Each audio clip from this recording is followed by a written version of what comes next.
Ya Tuhan, kami menyadari seringkali kami sulit dan tidak mudah untuk bisa mengerti rencana Tuhan, maksud Tuhan di dalam hidup kami. Kadang kami bergumul dan seringkali kami juga bertanya, namun kami tetap tidak memahami.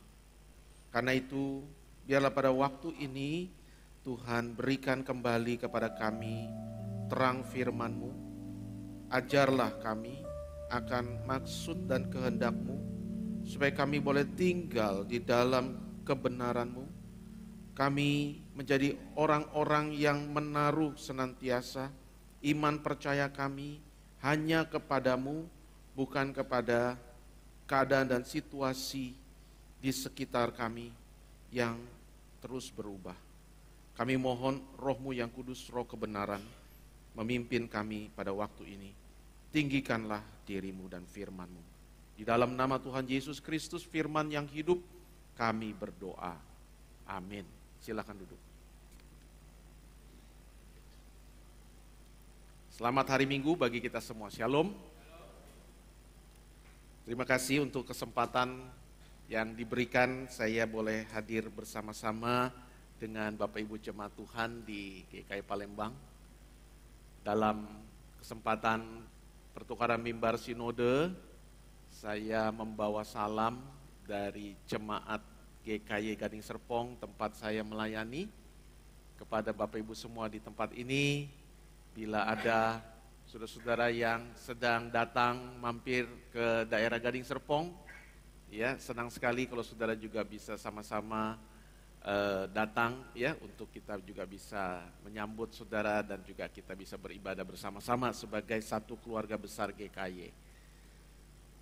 Baik saudara sekalian, hari ini kita akan melihat satu topik yang diberikan kepada saya ketika Tuhan seolah-olah diam. Saya ingin mengajak kita untuk melihat 3 bagian dari firman Tuhan. Yang pertama adalah dari Mazmur 13 ayat 2 dan 3. Ya. Berapa lama lagi Tuhan kau lupakan aku terus-menerus? Berapa lama lagi kau sembunyikan wajah-Mu terhadap aku? Berapa lama lagi aku harus menaruh kekhawatiran dalam diriku dan bersedih hati sepanjang hari? Berapa lama lagi musuhku meninggikan diri atasku? Ini adalah salah satu dari sekian banyak mazmur yang ditulis oleh Daud di dalam berbagai peristiwa dan pengalaman hidupnya yang naik dan turun. Ada masa-masa di mana Daud merasa seolah-olah Tuhan tidak mempedulikan, Tuhan tidak menaruh perhatian, Tuhan tidak memberikan pertolongan, Tuhan seolah-olah diam dengan kondisi situasi yang dia sedang alami. Dia sedang terjepit, dia sedang ada dalam satu titik kritis, tetapi sepertinya tidak ada Tuhan yang intervensi menolong dia. Habakuk 1 ayat 2-4. Berapa lama lagi Tuhan aku berteriak, tetapi tidak kau dengar. Aku berseru kepadamu penindasan, tetapi tidak kau tolong. Mengapa engkau memperlihatkan kepadaku kejahatan, sehingga aku memandang kelaliman? Ya, aniaya dan kekerasan ada di depan mataku. Perbantahan dan pertikaian terjadi. Itulah sebabnya hukum kehilangan kekuatannya dan tidak pernah muncul keadilan. Sebab orang fasik mengepung orang benar, itulah sebabnya keadilan muncul terbalik. Ini adalah pergumulan dari seorang nabi, yaitu Habakuk, yang berteriak kepada Tuhan, kenapa Tuhan engkau diam saja? Lihat apa yang terjadi di tengah-tengah bangsaku, bangsa Yehuda. Kekerasan terjadi di mana-mana, kejahatan merajalela, orang benar ditindas oleh orang fasik. Kenapa engkau hanya melihat saja dan tidak berbuat apa-apa? Saudara, bukankah kadang-kadang ini pun juga menjadi pertanyaan kita waktu kita melihat kondisi negara kita, dunia tempat di mana kita tinggal. Kenapa segala sesuatu yang buruk terjadi dan seolah-olah tidak ada tindakan apa-apa dari Tuhan untuk menghukum kejahatan? Kenapa orang yang jelas-jelas melakukan hal yang buruk dan yang jahat, tetapi dia tetap bisa dengan leluasa menjalani hidupnya? Itu menjadi satu pergumulan yang kita juga bisa rasakan. Dan pada waktu itu Habakuk mengeluh kepada Tuhan. Kenapa hukum itu diputarbalikan, keadilan itu diputarbalikan, dan Tuhan diam saja? Saudara, bagian yang ketiga ini dari pergumulan Ayub. Berapa besar kesalahan dan dosaku? Beritahukanlah kepadaku pelanggaran dan dosaku itu. Mengapa engkau menyembunyikan wajahmu dan menganggap aku sebagai musuhmu? Kita semua yang pernah membaca kitab Ayub, kita mengerti kenapa pertanyaan ini Ayub ajukan. Dan sepanjang pasal-pasal di dalam kitab Ayub adalah berisi keluhan, bahkan gugatan Ayub kepada Allah. Kita mengerti apa yang dialami oleh Ayub adalah satu musibah yang datang begitu hebat, satu malapetaka yang datang bertubi-tubi dalam waktu yang demikian rupa dalam sekejap mata. Dia kehilangan seluruh anak-anaknya. Dia kehilangan seluruh harta miliknya. Bahkan dia ditimpa satu penyakit yang sangat menyiksa dan sangat menjijikan bagi orang yang melihatnya. Dari ujung kepala sampai ujung kaki. Dan pada waktu dia dikunjungi oleh sahabat-sahabatnya, mereka mengajukan satu tesis bahwa kamu mengalami pengalaman yang demikian pasti karena ada dosa besar yang kau telah lakukan, Ayub. Sadarilah itu. Introspeksilah, Ayub. Maka Ayub bertanya kepada Tuhan, berapa besar kesalahan dan dosaku? Beritahukanlah kepadaku pelanggaran dan dosaku itu. Tapi tidak ada jawaban. Tidak ada perkataan Tuhan. Jadi Ayub bergumul di dalam keterpurukan dan kemalangannya itu. Dan dia mencari jawaban dan tidak ada jawaban.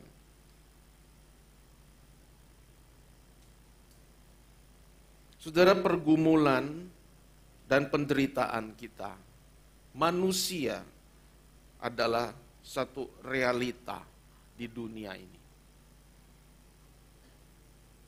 Artinya, baik orang yang tidak percaya maupun juga orang yang percaya, semua orang yang hidup di bawah kolong langit di dunia ini mengalami berbagai macam bentuk kesusahan dan penderitaan.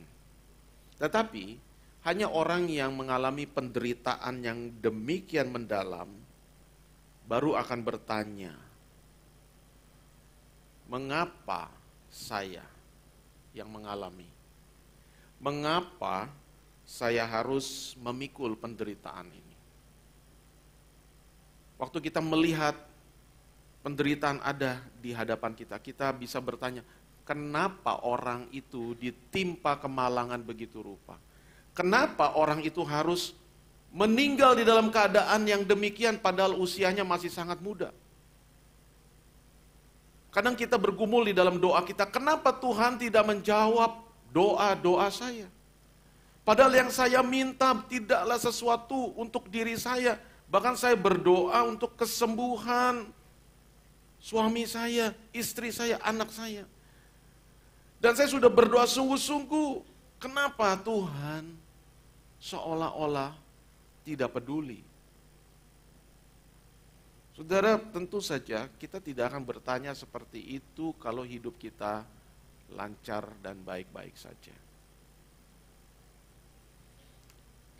Saudara, maka ini menjadi satu hal yang tidak mudah bagi kita sebagai orang percaya ketika menghadapinya.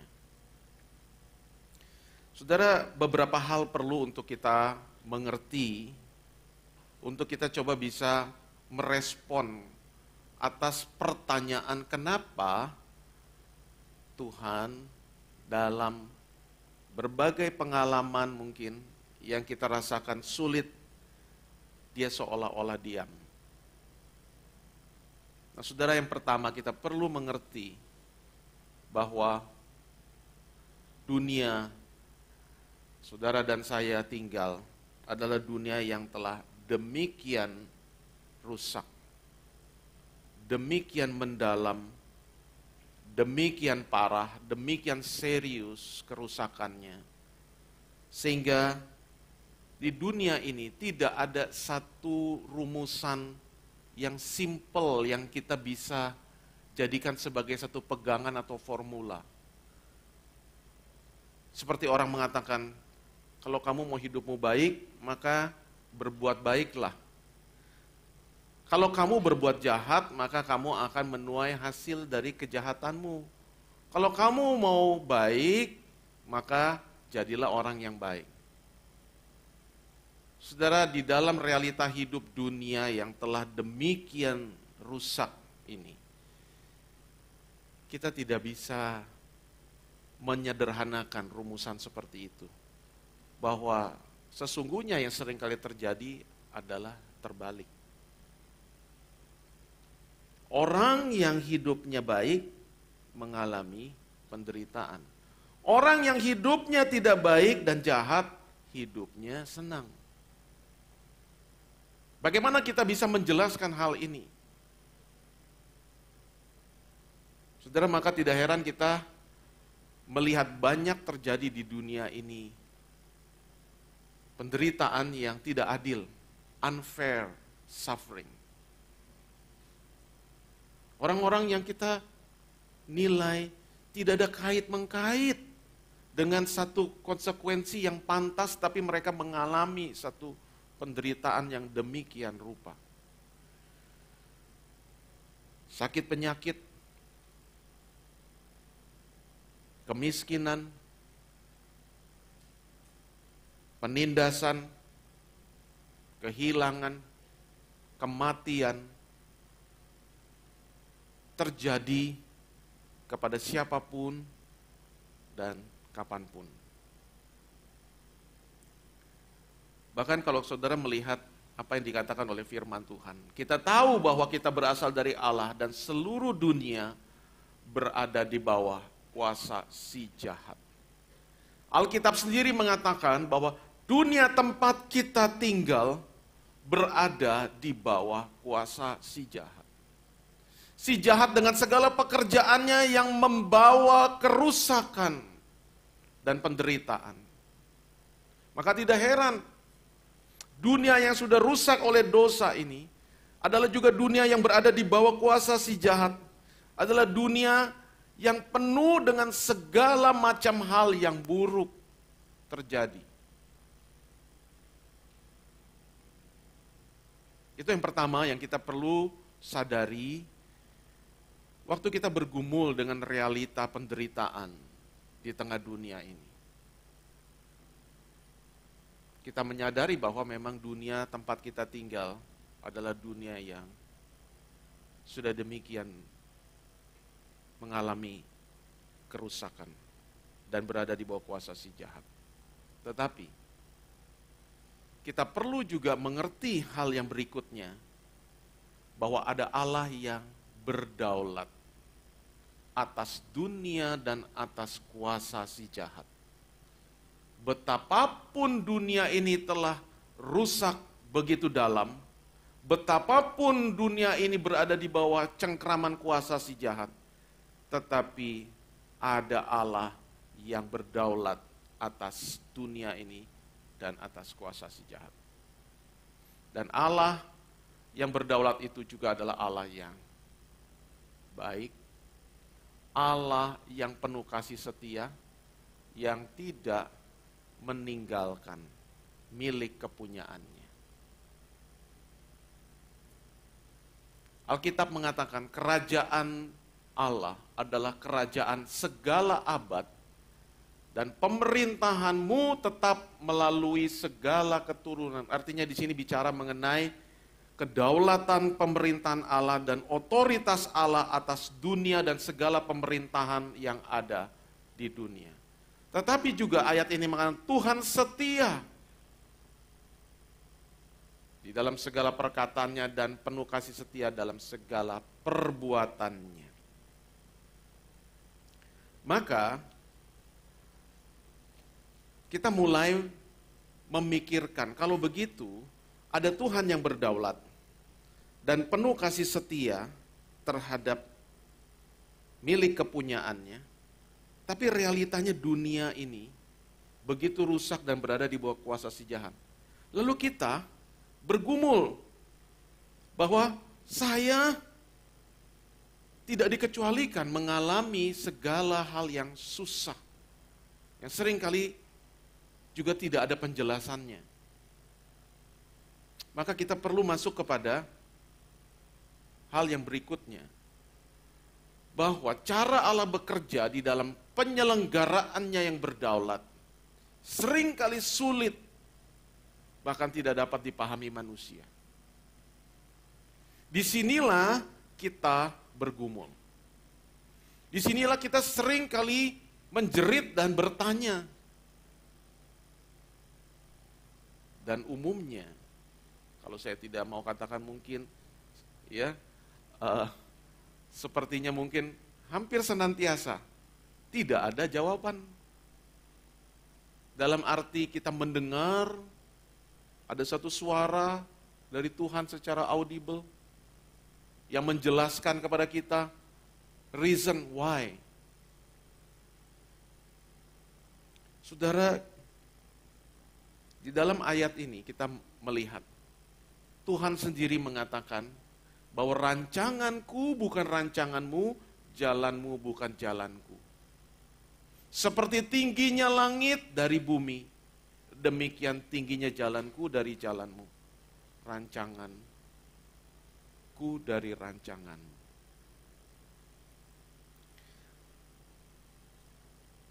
Waktu Nabi Habakuk mengeluh dan menyampaikan kepada Allah, berapa lama lagi Tuhan? Kenapa engkau diam saja? Engkau tidak berbuat apapun terhadap kelaliman yang terjadi, kekerasan yang terjadi, penindasan yang terjadi. Maka Tuhan di dalam bagian ini merespon. Lihatlah di antara bangsa-bangsa, perhatikanlah, jadilah heran dan tercengang-cengang. Sebab aku melakukan satu pekerjaan dalam zamanmu yang tidak akan kamu percayai jika diceritakan. Sebab sesungguhnya akulah yang membangkitkan orang Kasdim, bangsa yang garang dan tangkas itu, yang melintasi lintang bujur bumi untuk menduduki tempat kediaman yang bukan kepunyaan mereka. Kadang-kala waktu Tuhan menjawab, belum tentu juga kita bisa mengerti. Karena apa? Karena rancangan Tuhan, jalan Tuhan, pikiran Tuhan itu seperti langit di atas bumi.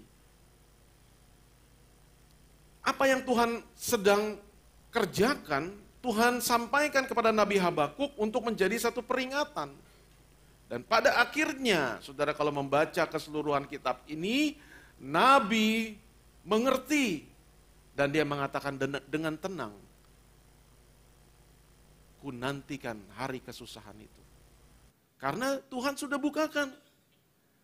Tapi tidak semua hal dalam pergumulan hidup kita Tuhan sampaikan, bukan reasonnya.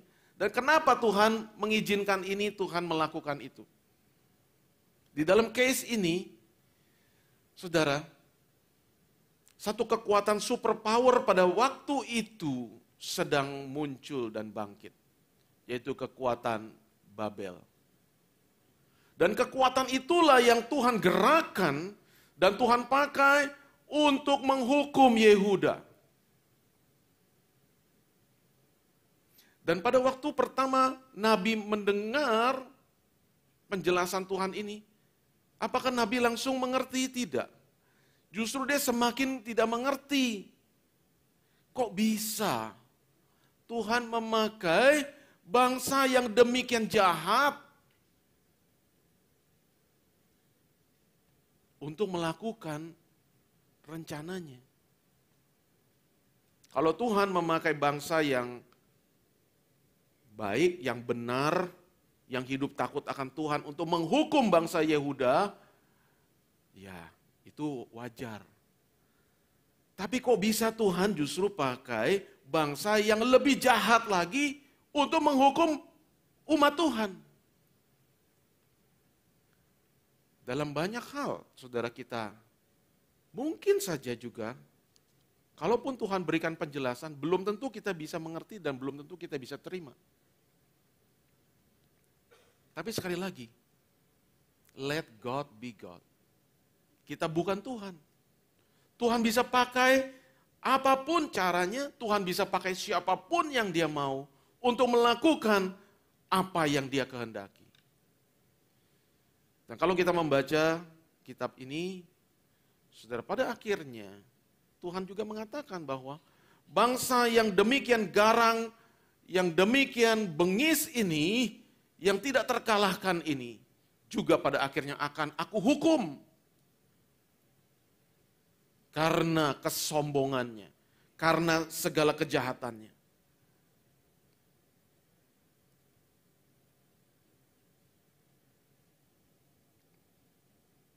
Saudara, God is incomprehensible. God is unpredictable. Allah tidak bisa kita atur dan kendalikan. Allah tidak bisa kita jinakan. Dia adalah Allah. Dia melakukan apapun yang Dia mau. Dia tidak bisa kita kondisikan, ini loh Tuhan, masa gini aja Tuhan gak bisa sih? Kan Tuhan harusnya tahu dong, harus lakukan ini dan itu. Tidak bisa. Kita bukan Tuhan. Dan itulah bagian yang sering kali berat dan sulit. Waktu kita belajar untuk menempatkan diri sebagai ciptaan, sebagai anak-anak tebusan, dan bukan Dia, bukan Tuhan. Beberapa pelajaran. Yang pertama, ketika Tuhan seolah-olah diam dan kita tidak mengerti, kita perlu bergumul secara jujur. Sebagaimana halnya dengan Ayub, dengan Daud, dengan Habakuk, dan orang-orang percaya di sepanjang zaman. Mereka mengeluh, maka waktu kita bergumul kita juga mengeluh. Tuhan, kenapa saya harus mengalami ini? Kenapa bukan orang lain? Kita mengeluh, kita bertanya, kita bahkan mempertanyakan, Tuhan, bukankah saya sudah setia selama ini? Saya mengikut Tuhan sungguh-sungguh. Saya bahkan melayani Tuhan. Kenapa hal sedemikian terjadi dalam hidup saya? Kita bahkan mungkin marah. Kita menangis. Kita frustrasi. Tidak ada yang perlu untuk kita sembunyikan dan tutupi. Tuhan tidak terkejut dengan segala pergumulan kita. Dan itulah yang kita lihat juga disaksikan oleh orang-orang percaya, oleh tokoh-tokoh iman. Di dalam Alkitab mereka juga bergumul ketika mereka menghadapi Tuhan yang seolah-olah diam.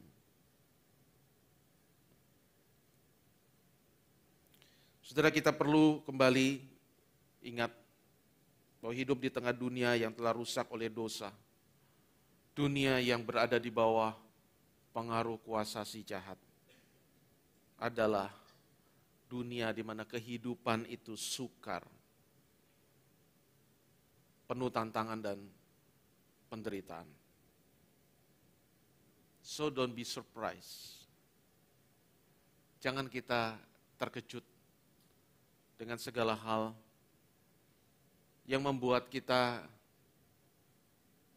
merasakan kesulitan, masalah, penderitaan. Jangan expect surga ada di bumi hari ini, selama Tuhan Yesus belum datang kembali.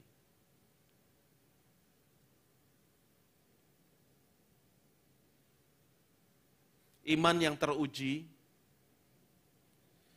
yang sangat bernilai di mata Allah adalah iman yang tetap bertahan meskipun Tuhan tidak memberikan apa yang kita minta dan harapkan. Sebagai orang percaya, kita perlu belajar percaya dan berserah. Merendahkan diri di hadapan Tuhan. Belajar menerima dan menjalani apapun yang Tuhan berikan dan izinkan kita alami. Di dalam pasal 2 ayat 4 ada satu ayat yang sangat termasyhur, yang dari situ kemudian kita tahu apa yang sebenarnya Tuhan kehendaki. Di dalam segala kesulitan pergumulan yang membuat kita seringkali bingung, yaitu apa? Habakuk 2 ayat yang keempat. Tetapi orang benar akan hidup apa saudara? Oleh percayanya. Inilah yang kemudian menjadi prinsip yang dipakai oleh Rasul Paulus untuk menjelaskan keselamatan kita orang percaya. Bahwa orang benar akan hidup oleh iman. Di dalam 1 Petrus 1 ayat 6 dan 7, Petrus mengingatkan bahwa Allah di dalam sementara waktu mengizinkan kamu, gereja, orang-orang percaya, mengalami berbagai pencobaan justru untuk membuktikan kemurnian imanmu yang jauh lebih berharga dari emas. Jadi seringkali diamnya Tuhan adalah satu cara Tuhan untuk memurnikan iman anak-anaknya. Dan kita tahu waktu iman itu dimurnikan, sama seperti emas dimurnikan dengan menggunakan api, maka iman orang percaya dimurnikan seringkali melalui penderitaan. Tetapi hasil daripada iman yang dimurnikan itu jauh lebih berharga di mata Allah dari apapun juga. Dan itu yang Allah sedang kerjakan melalui masa-masa yang seolah-olah Tuhan itu diam dan tidak berbuat apa-apa seperti yang kita harapkan dan kita minta. Saudara, di dalam kondisi-kondisi yang kita lalui, yang sulit, di masa-masa kemalangan yang kita alami, yang berat, koneksi dan relasi pribadi kita dengan Tuhan, itu sangat krusial. Itulah sebenarnya fondasi kekuatan kita ketika badai pencobaan itu datang melanda kita. Pengenalan kita secara pribadi, melalui relasi yang kita bangun dari hari ke hari, sebagai orang percaya, sebagai anak-anak Tuhan, itu sangat krusial. Sehingga ketika badai pencobaan itu datang,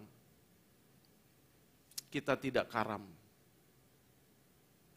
Kita bisa bertahan.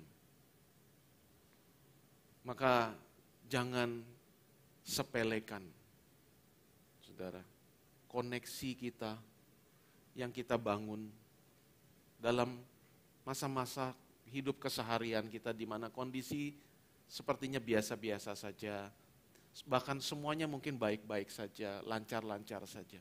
Kita tidak tahu kapan, saudara, Tuhan izinkan sesuatu yang sulit dan berat itu terjadi. Ketika itu terjadi, manakala fondasi hidup kita sudah kita bangun, maka itu akan menjadi kekuatan untuk kita bisa hadapi badai itu.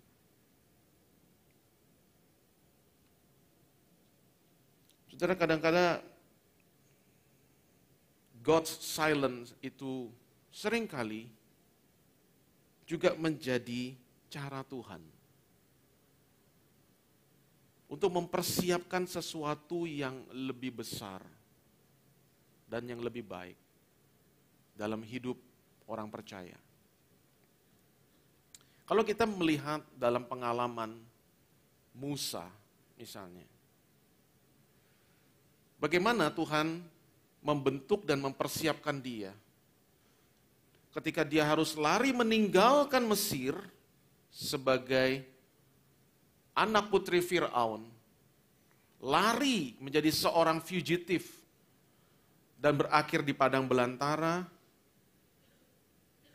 di mana tidak ada suara Tuhan. Tidak ada satu intervensi di mana Tuhan mengembalikan kehidupan, kehormatan, kemuliaan Musa. Seperti sebelumnya yang dia miliki di Mesir. 40 tahun dia hanya tinggal di padang belantara mengembalakan ternak milik ayah mertuanya. Tapi diamnya Tuhan, apakah artinya Tuhan tidak bekerja? Saudara, kita tahu bahwa justru dalam masa itulah Tuhan sedang menyiapkan sesuatu yang besar. Kalau kita melihat pengalaman hidup Yusuf, bagaimana pada waktu itu dia dikhianati oleh saudara-saudaranya sendiri. Dia dianiaya, dia dilemparkan ke dalam sumur, kemudian dia dijual ke pedagang budak, dibawa ke Mesir. Dan saya yakin pada waktu itu Yusuf sebagai anak Tuhan, dia juga pasti berdoa, dia pasti minta tolong sama Tuhan, dia berseru, tapi tidak ada apa-apa yang terjadi. Bahkan kalau kita melihat setelah itu, dia dijebloskan ke penjara melalui fitnahan. Dan dia seperti dilupakan. Allah itu tidak berkata-kata, tidak bersuara. Allah hanya diam saja. Dan Yusuf mungkin sekali dia juga mungkin sudah melupakan, karena ketika dia lahir anak dia mengatakan apa? Aku sudah melupakan masa laluku. Tetapi pada akhirnya kita tahu bukan? Ketika pada akhirnya saudara-saudaranya datang ke Mesir. Dalam satu pergumulan dan mungkin juga di situ Yusuf menyadari, Yusuf berefleksi. Dan dia pada akhirnya tahu bahwa Allah tidak diam. Di dalam masa-masa kekelaman yang dia harus jalani itulah. Justru Allah sedang menyiapkan sesuatu yang jauh lebih besar. Allah sedang menyiapkan satu sejarah kelahiran bangsa Israel. Melalui Yusuf menjadi raja di Mesir. Dan pada akhirnya, kalau saudara belajar sejarah, kita tahu ada masa intertestamen 400 tahun di mana tidak ada nabi yang diutus. Tidak ada mujizat, tidak ada visi penglihatan,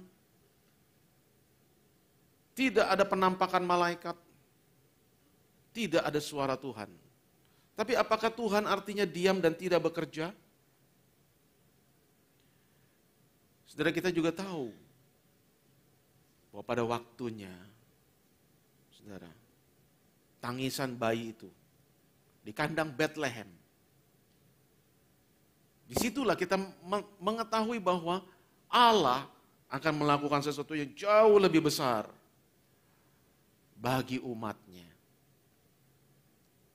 Saudara, pada akhirnya kita tahu bahwa di dalam Kristus Allah ada di pihak kita. Allah lah satu-satunya milik kita yang paling berharga untuk selama-lamanya. Dan inilah yang menjadi pada akhirnya iman dari orang-orang percaya yang sungguh-sungguh menaruh percaya hanya kepada Allah. Sekalipun dagingku dan hatiku habis lenyap, gunung batuku dan bagianku, tetaplah Allah. Sekalipun aku harus hancur, sekalipun penyakit pada akhirnya menggerogotiku dan hidupku berakhir, tetapi bagianku tetaplah Allah untuk selama-lamanya. Sama seperti Ayub, di tengah penderitaannya, dia pada akhirnya juga bisa berkata, aku tahu penebusku hidup. Dan aku tahu pada akhirnya Tuhan akan ada di pihakku. Dan Habakuk di dalam pasal yang ketiga, sekalipun pohon ara tidak berbunga, kambing domba terusir dari kurungan, sekalipun segala sesuatu akan bertambah buruk, karena Tuhan berkata bahwa orang Kasdim itu akan bersegera datang, dan sesuatu yang jauh lebih buruk lagi dari yang dikeluhkan oleh Nabi Habakuk di pasal pertama justru akan terjadi. Tapi Nabi bisa berkata, sukacitaku dan kekuatanku ada di dalam Tuhan. Maka saudara, yang terakhir, firman Tuhan memperingatkan kita supaya kita tetap ada di dalam relasi persekutuan. Sebab tidak mudah ketika kita mengalami kemalangan dan penderitaan seorang diri. Kita membutuhkan komunitas gereja, saudara-saudara seiman, untuk kita bisa dikuatkan, untuk kita bisa diteguhkan, supaya kita diingatkan, supaya kita dinasihati, supaya kita tidak meninggalkan Tuhan. Dan kalau kita melihat konteks daripada Ibrani 10 ini, saudara, jemaat penerima surat ini adalah orang-orang Kristen yang mengalami penganiayaan dan penderitaan yang hebat. Dan sebagian mereka mulai berpikir, untuk apa lagi kita beribadah dan bersekutu. Justru firman Tuhan mengingatkan, jangan kamu menjauhkan diri dari pertemuan-pertemuan ibadah seperti dibiasakan beberapa orang. Tetapi justru kamu harus semakin giat melakukannya menjelang kedatangan Tuhan. Saudara, biarlah firman Tuhan menolong kita untuk kita melihat realita kehidupan yang tidak mudah. Ya, kita tentu tidak berharap kita mengalami, saudara ya, penderitaan-penderitaan yang menggoncangkan hidup kita.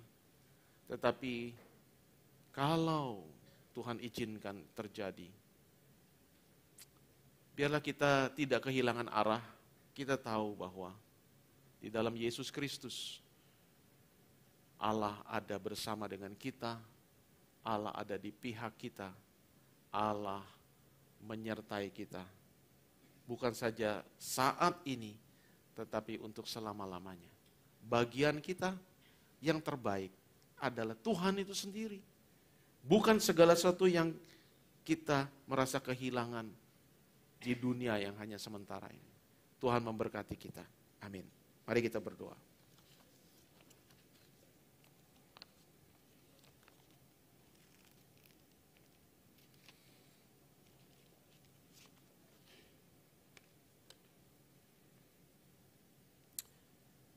Ya Tuhan, bimbinglah kami. Tuntunlah dan terangilah kami dengan firman-Mu, sehingga kami sebagai anak-anak-Mu boleh tetap berjalan di dalam kebenaran firman-Mu. Kami tidak melenceng ke kanan dan ke kiri, sekalipun kami mengalami banyak ujian pencobaan yang berat, tetapi kami tetap percaya dan bersandar kepadamu. Sehingga kami boleh mengalami kemenangan yang Tuhan sediakan bagi setiap orang yang percaya dan yang berharap kepadamu. Berkati seluruh jemaat-Mu, di dalam nama Tuhan Yesus kami berdoa. Amin.